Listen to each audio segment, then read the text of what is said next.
I think what I've realized is that children have to be connected with people.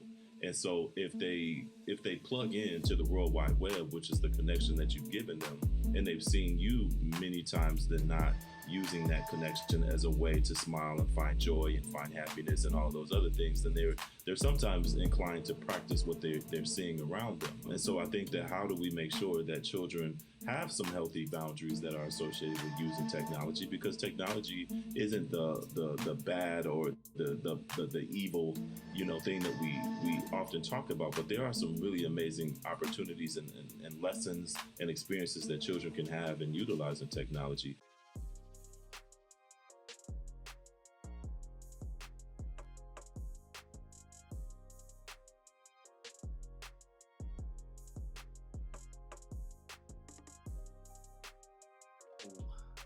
What up? What up? We are here What's back up, man? again. We are a little late, but we are here, my brother.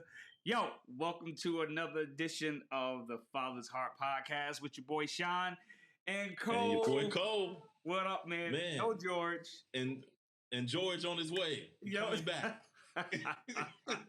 George, we miss you. Yeah, we miss you, man. Yeah, we miss you, bruh. We need that three-part harmony. You know what I mean? We need that three-part harmony. Just like la, la, la. Oh. You heard that, bro. You heard that. Let me do it again. I didn't know you had that. Shon, I know you had that. I want to join you, but I'm gonna wait till George get in so we can hit the notes. Okay. See if we can all blend. So I'll hit the fa, you hit the la. No. I think you go last because your voice is a little bit deeper. Yeah, I can drop it down. I can give you some bass. Yep. Then George will get his, and then you just close that boy on out. You know what I mean? Yeah. Or you can start. Sounds good. So listen, man. Let's get right into it. You ready to hit it? I'll let you set tell it them up, what we about to do? Bro, what you mean? You set it up, bro. I'm letting you set it up. How you letting me set it up when you brought it to the? I know. We doing that, Shon? All right, well, let's go. Listen, you know what? We just set this up, bro. We just gonna do this thing. So, peep game, we're about to show you a video. I just want to give you a disclaimer that there is profanity in this, but we need to address this, right? So disclaimer again, there is profanity, but I think it's necessary for the conversation that we're about to have. So let's get right into it, man, because it's necessary. Let's get it. Whew. You made me pull out my pen. This youth generation cannot, and does not have a message. They don't listen to their parents. They don't listen to their teachers. They don't listen to the coaches. They only listen to what they idol. That's a rapper. This generation will not have a message of young people. They will not have a messenger. They will be destroyed. Old people aren't dying of old age right now. They're living. We're outliving our youth. We fed hate to this group of kids. This group don't know love. This group don't know loyalty. And you can't develop those concepts in such a time of turmoil, this bloodshed right now. Because of technology, human life doesn't matter to them. They are already trained killers by way of assimilation, video gaming. For the last 20 years, as soon as a child comes to its stages of development, understanding, yes, no, don't do this. Mommy, I'm hungry. Mommy, I gotta pee. Mommy, I gotta poo-poo. Once they start understanding that, as parents, we get tired of watching this motherfucker all day. Stop, boy, don't do that. Sit down, don't do, because we want some time. So what we do? Mommy, can I see your phone? Hurry up, we can get that motherfucker a phone. And over so many years, engaging on the phone and watching other humans on the phone, you lose human detachment. You're not outside playing with other children. You're not having altercations and conflicts, solving, making up, saying, I'm sorry. So you're not learning how to engage other humans. The older you get, you start leaving mommy with the phone. Now you're occupied. You're in that motherfucker, quiet in the motherfucker. All the time you come out is to eat in peace. And the parents are happy now. So everybody on the phone, and this baby grows up being detached, homie. They ain't even socializing in the house. Once the baby get bored with the phone, what do we pick up? A joystick. And now he in the room all day on the joystick on the game. But now on this motherfucker, all the games is shoot. Boom. Everything is gory. Like real motherfucking head blown off. But I'm buying him all the games with my immature mind to help feed this propaganda of gun violence that we do. We're creating these little robots. They're not like humans anymore, homie. It's been Call of Duty like a motherfucker. When I first heard Pooh Shiesty, nigga, I said, nigga, this that new generation. Children of the corn, they got the guns. They can rap about the guns. Oh, they know guns. I started observing my son, nigga. He know guns. Playing that Call of Duty shit. Hey, mom, can I see your credit card? They spend $50 to purchase this motherfucking gun and car and get to another stage. And nigga, they trapped in this metaverse world for years. Go build them sports characters. They go through the training. And in their mind, that's they so homie, no, they be trapped in that shit. That's a matrix. And then when they come out the matrix, you telling them to get a job. Now they 15, 16 years old, looking over your motherfucking ass. Now they look disrespectful.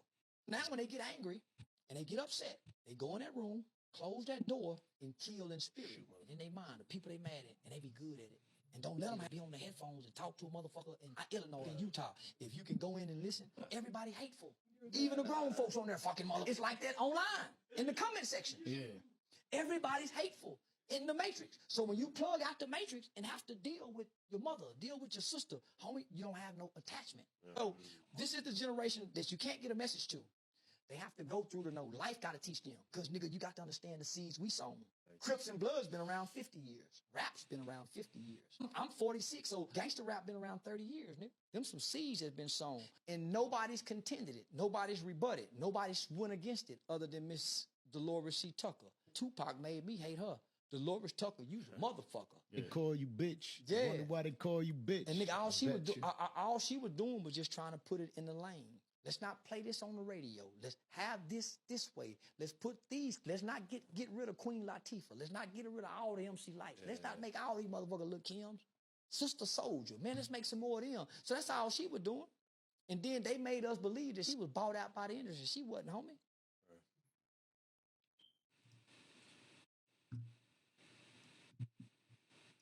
Yep. Cole. So I wanted to talk about this, right? Because number one, this is definitely your lane. You work with young people, right? Like I do. You work with young people. And so I think between the two of us, we can really unpack this, and we both agree that we need to do this in layers and do this over the next couple of weeks, right? And so my thing is who's to blame? And my question is, are fathers to blame? But you might want to start somewhere else. Yeah, so I think we got to be careful with that word, word blame. Talk to me, because I think that it's much easier to use that word when we want to find a solution. Let's just blame someone, right? And so I think that we tend to do that often. But I think if we take a deeper dive, I think there's a larger issue that's at hand that I don't necessarily know if it's really about blaming, or is it really about a host of other issues that I think we have to begin to unpack, which is really, some of this stuff is societal issues. Some of this stuff is associated with the socialization of children. I think technology is a huge part in how our children are shaped, but how we all are shaped. So I think blame may not be the proper word, but I think that, I don't think it's blame. Let's go. But it's so, I mean, because you make a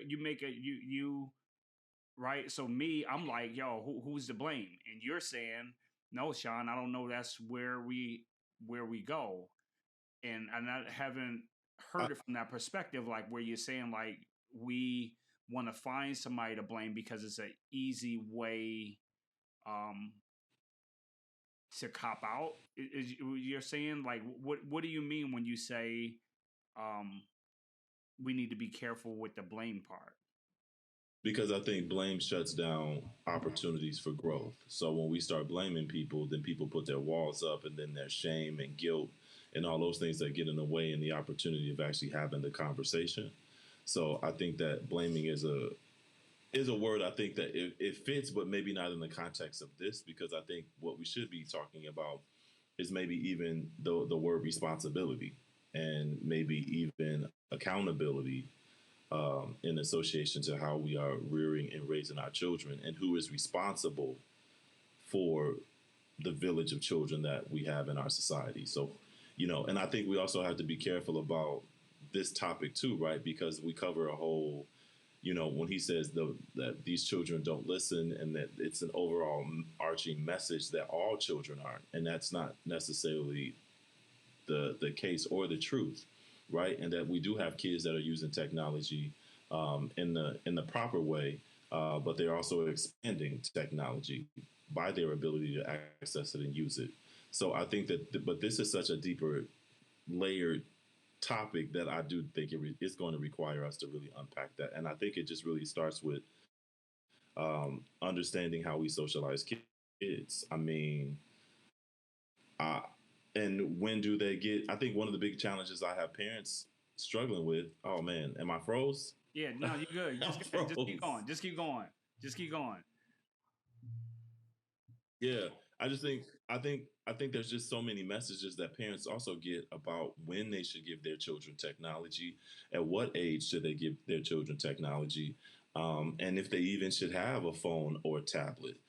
So I think there's a lot of conversations that adults have to be having as it relates to the culture of their own family when it comes to their children in relation to what and how they introduce technology to kids. So I think that's one thing we should, as we begin to unpack this, we have to begin to talk about. But then who is, the responsibility fall, land on? I think it lands on all of us. Yeah. And so you make a great point, right? Because my wife has been the governor over the electronics, right? Like that's just, I've been like lazy in that area, right? And I've been lazy because she's been the spearhead when it comes to governing their their phones and all of that type of stuff, right? Like my son has been asking for some time to get YouTube. And so she like, if it's if you have to be a certain age to get YouTube, because I think on iPhone or whatever the case, you got to be, I think like 17 or 14, and he's only 11. And she like, well, if you need to be at a certain age, you shouldn't be able to get it, right? And so I never openly disputed it with her, but I'm like to myself, like, yo, there's nothing wrong with YouTube. YouTube is a place of a whole bunch of information, until one day he was on YouTube. So what did he do? He just used the Alexa in the kitchen, right? So he doesn't Yep. have it on his phone, but he used the Alexa on the kitchen. And so I walk by and then I hear him listen to these guys playing the game and all that, because for whatever reason they want to watch other people play games and open up Yep. toys and all of that type of stuff. But listening to these guys, like, yo, they straight up foul mouths, the whole nine. So I'm like, oh, I see why, right? Like I see Yep. why she is concerned and want to protect it. But I'll be honest, is that I struggle with that part, right? Because I'm like, yo, I'm an involved dad. My wife is involved. We're here, so it should be okay, right? Right. But not considering what is happening to the psyche when he does get exposed. I may tell him to shut it off. It's almost like, I watch some of these criminal shows, right? Like I used to be addicted, but somebody would say something in a courtroom, and the lawyer would say something, and the opposing lawyer would say, objection, Your Honor. And then the Right. judge would have to say, he agree or disagree, right? And if he disagrees, he would say, no, can't say that or whatever the case, and then tell the jury to Right. dismiss it. Well, the Right. information was already put in the air. So it's not like you Right. can't unlearn it or unhear what you heard. It's going to still Right. influence your decision. So I look at the Right. same way as my son, is that, yeah, like, oh, cut that off. But the poison was already infiltrated. And Right. so I do understand like what you're talking about and what my man was talking about, of the intake of not only just the social media, but the video games or whatever the case. Yeah. So again, I think you can monitor these things in your own home and still come across the information in a way, because some of the time, like we all know, like you just described, you're in your own home. Your son is in front of you, around you, and still you cannot control what is coming out of the information from the World Wide Web. And so I think that's why it becomes really important for us to have a connection versus compliance when we talk to children, because part of this is really about how do we secure. You have Yeah, to man. explain that. What do you mean by that? Yeah, so I think one of the biggest issues that we have when we're talking about children not listening to adults is that there is a lack of there's a disconnect. There isn't a connection, or a strong enough connection built, or a secure connection built. So when we talk about secure, we talk about insecure attachments. I think we have to also recognize that we oftentimes, when we view children, we often view them in these really interesting ways of, like, children have this, their role is to be seen, these sort of concepts and ideologies that we had. Children are to be seen and not heard based on our own lived experiences, or some of those old worldviews about how children are shaped in families and in all of those things, right? I'm fumbling, but I think what I've realized is that children have to be connected with people. And so if they plug into the World Wide Web, which is the connection that you've given them, and they've seen you many times than not using that connection as a way to smile and find joy and find happiness and all of those other things, then they're sometimes inclined to practice what they're seeing around them.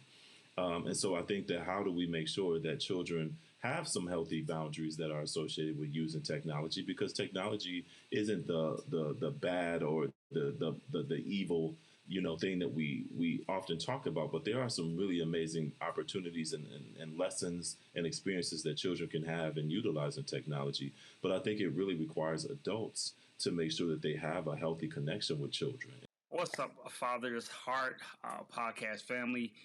Yeah, we have sponsorships now, and this week's sponsor is none other than Involved Dad. So listen up, fathers. Are you looking for a deeper understanding to understand fatherhood and make a positive impact in your children and families' lives? Look no further than Involved Dad, right? Where we create strong fathers through fatherhood engagement, right? It's extremely important for children to have fathers that are not only showing up, but they are showing out, that they are fully invested, they are fully engaged. So this week's sponsor is an agency, man, that knows the ins and out of fatherhood and know how to strengthen families, know how to fill the gaps and connect families to the right resources so they can live their best lives and become more and more successful. So listen, if you need assistance, if you know someone who need help on fathering, on parenting, co-parenting, or a father that is just struggling, right? That he does not know how and what to do about his next move, because this game that we call, this life that we live, sometime, man, is like a game of chess, right? Like knowing your next move. And at Involved Dad, what we do, we help fathers make their next best move. So reach out to us, right? The number is 313-757-1388, and you can find us on the web as well, and that is involveddad.org. No S, because a lot of people put Involved Dads, although we want Involved Dads, but it's involveddad.org. So yes, listen, don't be average. You might as well be elite in your parenting and in fatherhood. Let's get it. And so we're seeing children as opportunities and human beings versus seeing them as people that we need to control, and tell what to do. And I think that what we're seeing in the work with a lot of kids is that a lot of kids just don't have connections with healthy adults in real ways that they feel secure, where they feel safe, where they feel heard, where they feel valued, where they feel wanted. And so I think that those kinds of things, when they show up, when they go to technology, they find those. And so I think for adults, we have to constantly be in spaces where we're creating those opportunities for kids. Yeah, and you said something that triggered me to make me to look at my latest book about broken boys become broken men.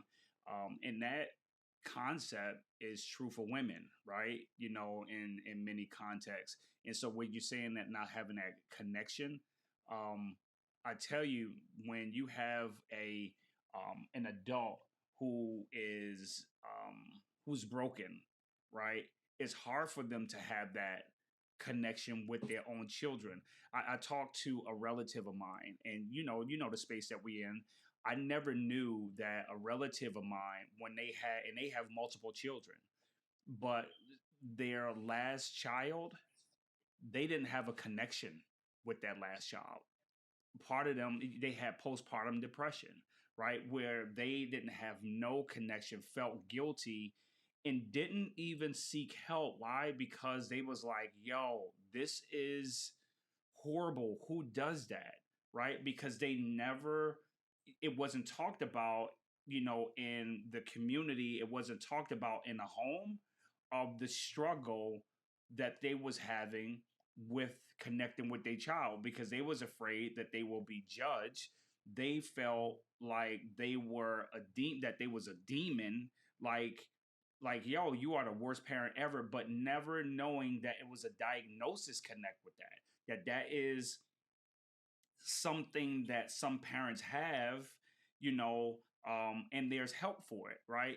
And so there are many parents that have that disconnect, and don't know what to do with it. I look at the supervised visit. Some of these parents who come in, they come in with the mindset or acting like I'm making the best decision for the well-being of my child. But after conversation, or much conversation, Cole, their behavior speaks of something different. That all of their actions is about revenge, has nothing to do with the child, and has everything to do with making the other parent suffer, right? And so not even being aware of what that child needs emotionally, because they are so focused on trying to punish the other parent.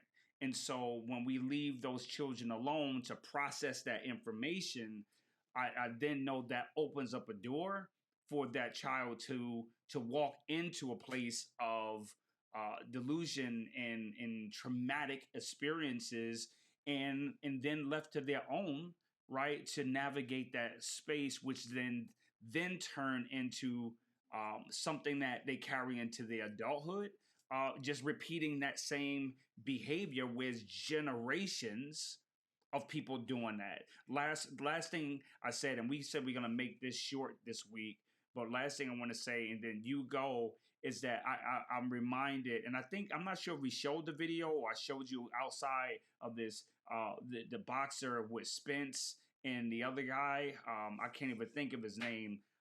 But anyway, we looked at the video where the mother was talking about how she was raising her son.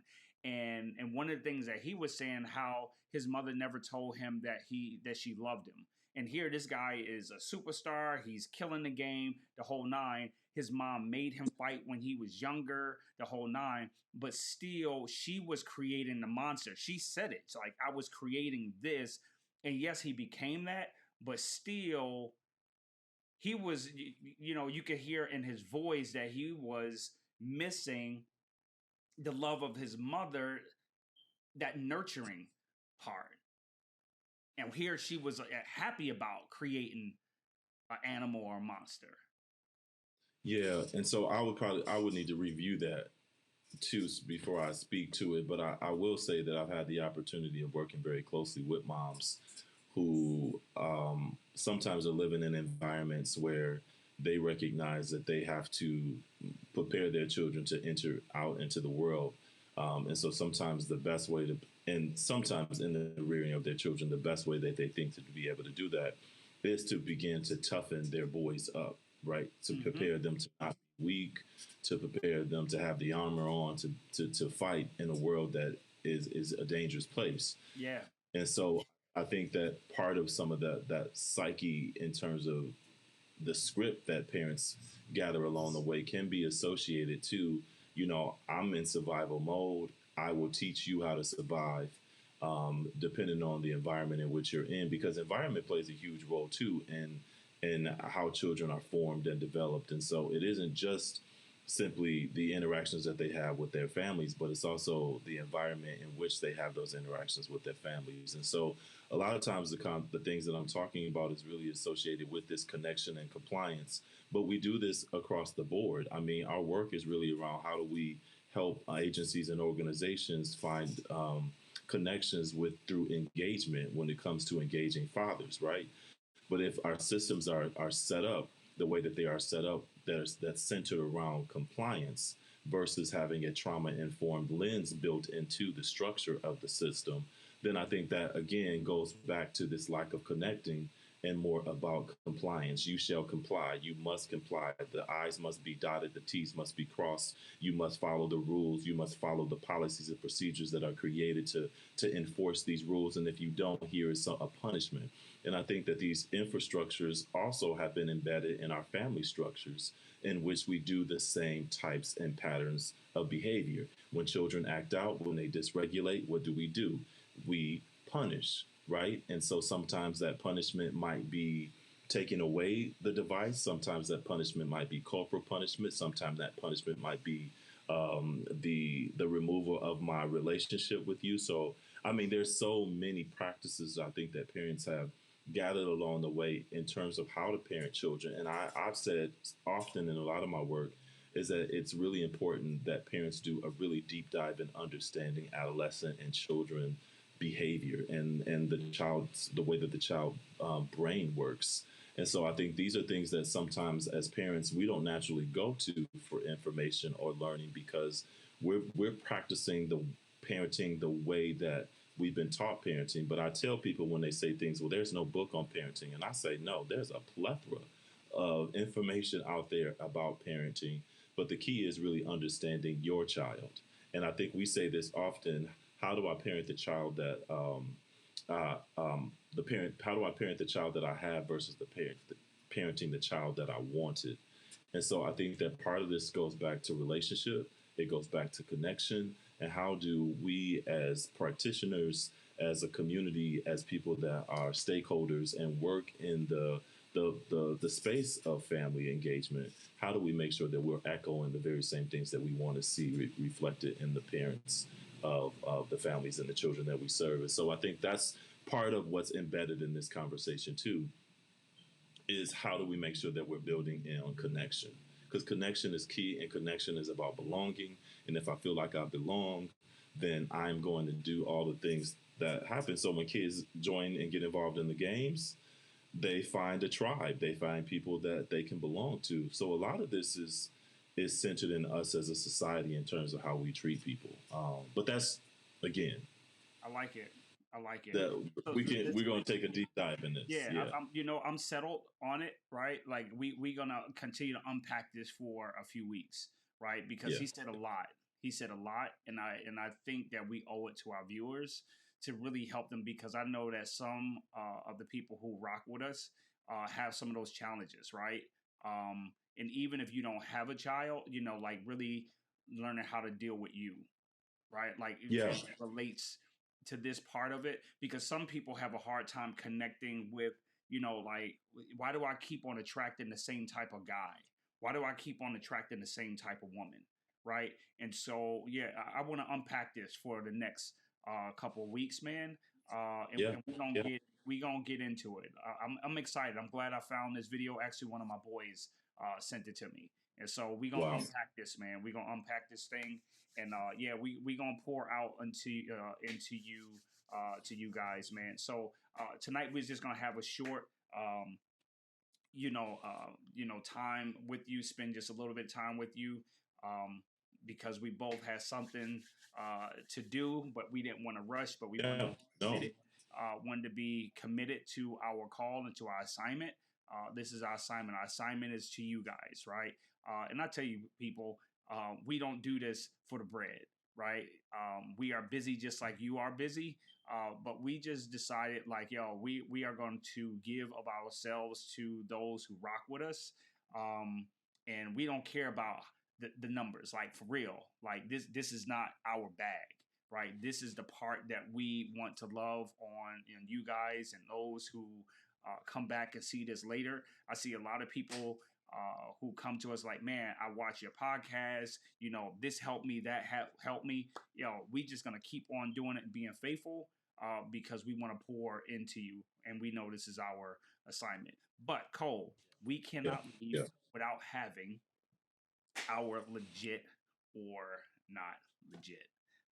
Man, I think that's important. Yeah, so we gotta do our legit or not legit, right? Do you have a legit or not legit?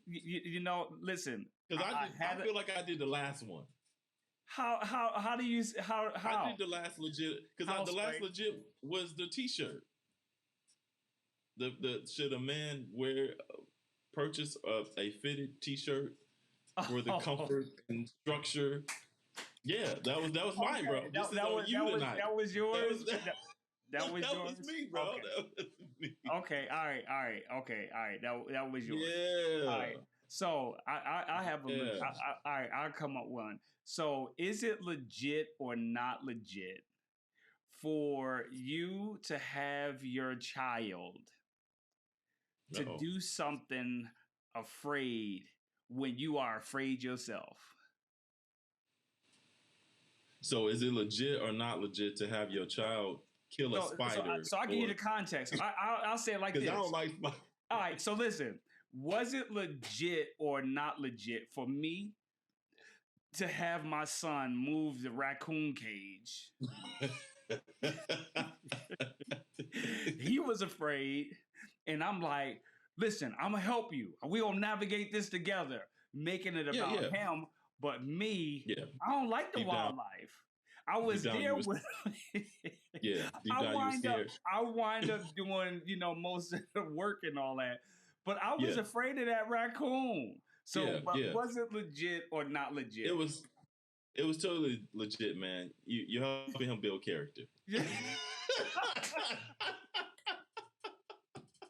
Okay, so I had to feel guilty. Now, should I go and tell him that I was afraid, or no? Just let me take that to the grave. No, let's take it to the grave. You can circle back around to it. Yo, man, all right, brother. man. Yo, good, I'll see always. you next week, man. We're tapping, man. All right. Another good one, man. Right. Appreciate you, brother. Hey, thank you for all the people who's been rocking out with us and watching us, man. So we'll see you next week, man. We'll make it happen. You already know the drill. Don't be average. Might as well be elite. Be great. Oh, I said great. Yeah, that's good. Hey, that great elite. Yo, let's go. Yo, it sounds good, right? Just let's be elite this week.